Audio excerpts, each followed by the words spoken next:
Adam and the Garden of Eden. Genesis chapter 1 records the story of God's creation of the world.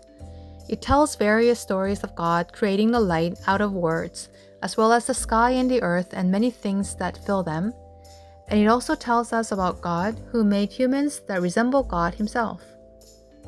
Genesis chapter 2 tells us in more detail the story about how God made human. It tells us once again how he made human who look like God. The Bible says that the human was made from the ground. Just in time, water came out of the ground, wet the whole ground, and God made human out of the soil of the earth. Then he blew his breath, or his energy, into the nose of the human. Then the human started to breathe. But it wasn't just human that God made out of soil. It says that he made many creatures out of soil. It seems like earth is the beginning and the end of many living forms. It's just amazing how God blew life into soil from earth. Then when we think about the fact that we will all have to return to earth someday, we humbly come to see what we really are. God took the soil and built a hill, a garden in the east. And God put the man that he made on this hill. The hill was called the Garden of Eden. 4 rivers flowed around this hill.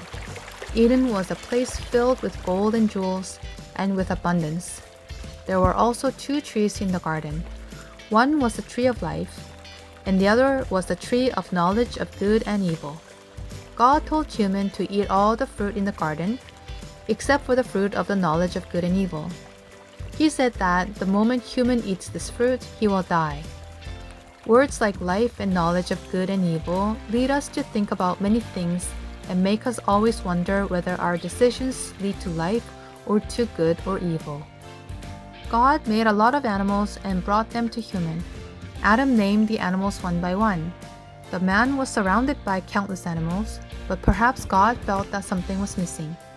So when the human was deep in sleep, he took Adam's rib and made another human.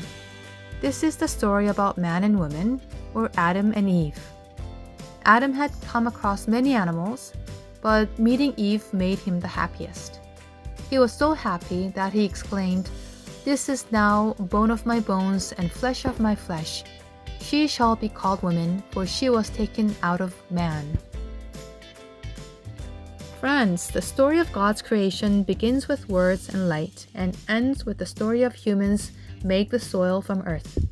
Through this story, let us remember that God, who created his world for us, made us the garden to live in and the animals and other human beings for us to coexist.